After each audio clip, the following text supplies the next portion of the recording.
Shalom, notre halakha quotidienne. Comment est-ce qu'on allume les bougies de Hanouka? La coutume des Sfaradim est la suivante, et c'est la bonne, c'est comme ça qu'il faut faire.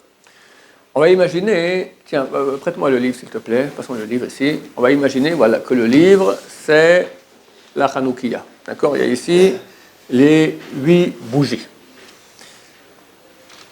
On va dire qu'en face, il y a le public, ou bien peu importe. On va dire, si maintenant je mets ça il y a ma porte ici, et le public, il est derrière moi. Dans tous les cas, j'allume ainsi. J'allume le premier jour la bougie de droite du candélabre. Le deuxième jour, je commence par allumer la deuxième bougie, et après je passe à la première. Je fais un mouvement de gauche à droite. Comment on écrit en français, ou en anglais, pas en hébreu. D'accord? Troisième jour, je commence par la troisième. D'accord?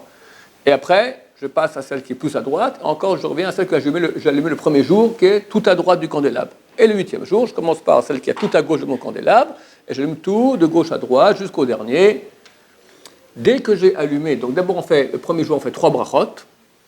On fait l'adlik ner Hanouka.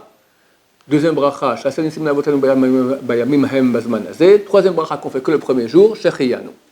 Si on est obligé de dire Shechiyanu le premier jour, on dira le deuxième, ou le troisième, le quatrième, jusqu'au 8e. D'accord? Si on oublie le 8e, c'est déjà fichu. D'accord? Shechiyanu. Les autres jours, on fera que 2 brachot. L'adlik et Shasanissim. On fait les brachot et immédiatement, on allume les bougies. Dès qu'on a allumé la première bougie, on peut commencer à dire, il y a un noussar, il y a une formule à dire qui fait 36 mots, qui est écrite dans le Sidourim, Anerot alalu kodesh. Ces bougies sont saintes, on n'a pas le droit d'en profiter de leur lumière, etc., etc., etc. Et comme ça, on finit l'allumage de toutes les bougies. Évidemment, les enfants veulent aussi participer à l'allumage des bougies. C'est pas possible. Chez nos frères Ashkenaz, chacun des enfants peut allumer un candélabre. Chez Sfaradim, il y en a un seul qui allume le candélabre, le père de famille. Si on a des enfants qui sont en bas âge, qui ne sont pas encore à l'âge d'éducation, on va dire ils ont moins de 6 ans, et ils reviennent tous du GAN, du jardin d'enfants avec leur menorah, ils veulent allumer leur menorah, d'accord, ensuite ils leur disent non, ils se mettent à pleurer, c'est terrible. On peut autoriser sans problème parce qu'ils ne sont même pas en âge d'éducation, donc ce qu'ils allument, c'est rien. S'ils sont déjà arrivés en âge d'éducation, le mieux c'est qu'ils n'allument pas. Mais s'ils font très pression en pleurant, en tapant par terre, d'accord, en pleurant, alors on peut les autoriser d'allumer, et ils vont allumer aussi leur candélabre à côté d'une autre. Quand ils sont arrivés à l'âge de 13 ans, terminé. Plus personne ne peut allumer dans notre maison, ce n'est que le maître de maison. Et c'est lui qui allume toutes les bougies. Si les enfants veulent aussi participer et dire « moi aussi je vais allumer une bougie », ils vont allumer ce qu'on appelle le shamash. Le shamash, c'est la bougie qu'on va allumer après qu'on a allumé toutes les bougies de la journée. Premier jour, une bougie, deuxième jour, 2 bougies, troisième jour, 3 bougies, etc.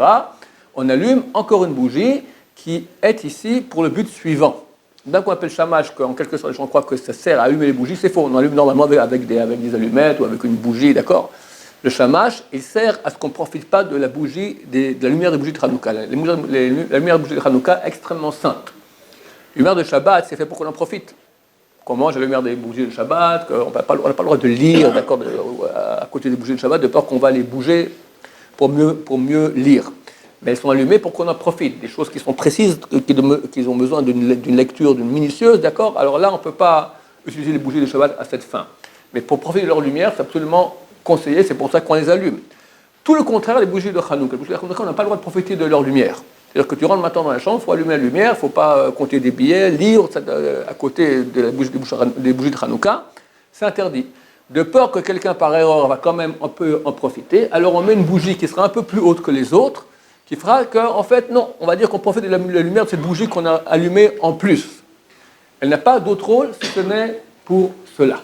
Ça, cette bougie-là, vu que ce n'est pas les bougies de Hanouka, l'enfant qui veut absolument allumer, ou n'importe qui de la famille, ta femme, ou qui que ce soit, elle veut allumer, elle peut allumer sans aucun problème. C'est la bougie du shamash. Baruch Adonai, l'olam, amen, amen.